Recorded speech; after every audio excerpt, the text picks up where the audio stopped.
Do you find the Jeep Gladiator satisfying?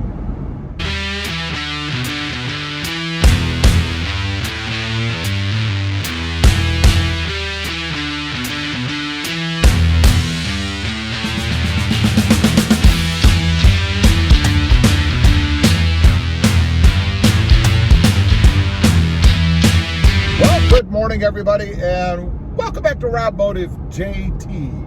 So do you find the Jeep Gladiator satisfying?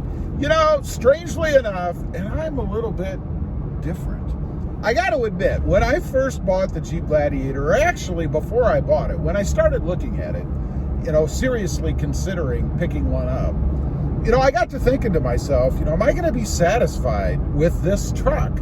Is it going to be just a Jeep with the bed on it? Am I going to feel funny driving it around? You know, everybody gave it such a hard time when it first came out, when Jeep first announced that they were going to be putting out a truck.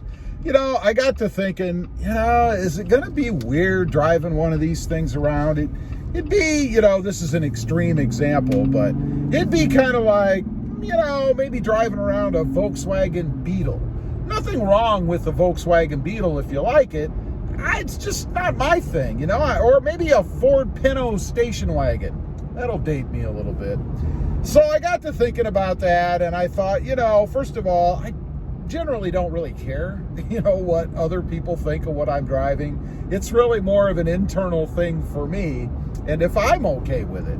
And I decided that I was okay with it. Not a big deal, right? So obviously, I mean, I bought one. I've had two. This is my second one. I'm driving in it right now. But the things I considered, you know, one, is it going to be comfortable? You know, after getting over what I placed was a stigma on it, is it going to be comfortable? Well, shockingly, it's one of the most comfortable, I would say it's the most comfortable mid-size truck I have ever owned. It's kind of SUV-like as far as the feel goes when I'm driving around, which I like. You know, I don't want to have a truck that I get in and 5 minutes later I'm jonesing to get out of it, you know, because it's so horribly uncomfortable, so rough and old truck-like. Definitely not like that with the Jeep Gladiator. What about the power? You know, I've done videos about the power in it. I recently put a Sprint booster in my Jeep Gladiator just to give it even a little bit more. It has tons of power. It is awesome. The way that they set this truck up, and I've said this before, is just amazing to me. Made it up with its 8-speed transmission. I don't know really how it could be much better. The only thing you could do probably, maybe, would be to add an 8-cylinder engine, maybe a V8 in it, something like that. You know, one of these crazy hopped up engines that Jeep loves to stick in everything. They'll do it eventually. You know, Mopar, with everything else they've had, always puts great big honking engines in their vehicles. I look for that to come to the Gladiator, and then I'm going to have a problem in deciding whether or not I want to trade for that. But that's a whole nother video. So what about the stance of it? You know, is it a truck? Does it feel like a truck? Well, I mentioned it doesn't feel like a truck from the ride. It is so much better. But it does feel like a truck driving it around. You know, I'm aware that I have a bed behind me. I mean, I can look over the mirror and see the tonneau cover stretched out back there. So I do know there's a bed back there. I do know it's a truck. I never lose sight of that, except for when I'm focusing on comfort. Then I often wonder, did I really just buy an SUV? But no, of course, I did not. So yeah, it does feel like a truck. It has a great stance to it. I love the height that it's at. I have mentioned in the past about lifting this truck, and I go back and forth on that.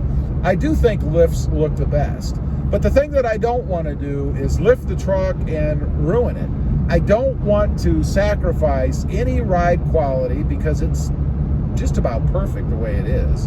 And I don't want to lose any handling capabilities of it, right? I mean, it takes corners well, it drives well, it feels good. We just went over some railroad tracks back there that if I was in the Toyota Tacoma, you would have seen me bouncing all over the place. If you watch my other channel, Rob Motive, then you've seen it in some of the videos. Now, it's not to say that the Gladiator is so smooth I just glided over them. Obviously, I did not. But just a much, much better ride. The last thing to consider, and something I thought about before I bought this, is reliability and quality. You know, Jeep has gotten maybe deservedly bad rap over the years for not being the most reliable vehicle on the planet, right? And, you know, my first Jeep Gladiator, I did have some issues with it, so, you know, I kind of kicked myself a little bit on that one, but not enough that it was anything, you know, really serious or even a reason to deter me from getting another one. Again, obviously, because we're sitting in one right now, and it's exactly the same minus the tow package as to what I had in my other Gladiator. So I'm happy to say this Jeep Gladiator is a little over a year old now. It doesn't have a ton of miles on it, 3,021 miles, so, you know, not a lot. It's basically still brand new. I bought it from my mother. She didn't drive it a lot. She actually went with a Mojave. She liked the Jeep so much, but it's been spot on fine. There haven't been any issues. The problems that I had in my other one were basically surrounded by the auto stop system. I would have a check engine light that came on. They got rid of that, they being the dealership, with a software upgrade, but I was still getting the auto stop malfunction. That drove me nuts. It's a pet peeve of mine to have vehicles that have anything wrong with them. I like them to run the way they're supposed to and not have any weird lights or anything come on. That's why a lot of people have suggested with the auto stop system that, well, you could just unplug the wiring and then you'll just have the light in your screen all the time that shows there's a failure or a problem with the system. No way could I do that. You know what's really funny to me is there are folks out there who will take a black piece of electrical tape and put it over any kind of a light that they have popping up on their screen, and that suffices for them. I sort of envy those people because I can't do that. I would then focus on that black piece of electrical tape on my screen, and that would be a problem. So kudos to them for being able to do that. It's just not my thing.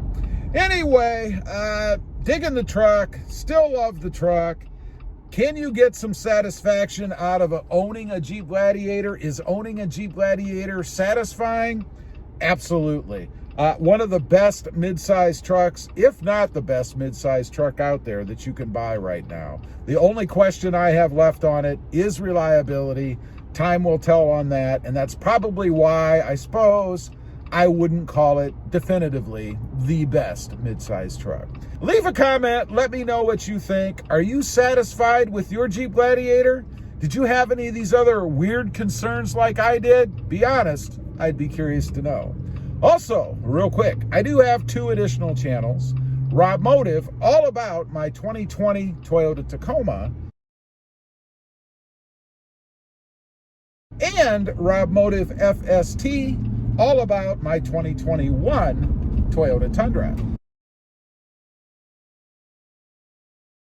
Check them out, and if you're interested, why not subscribe? Don't forget to click that notification bell so that you don't miss out on any upcoming videos.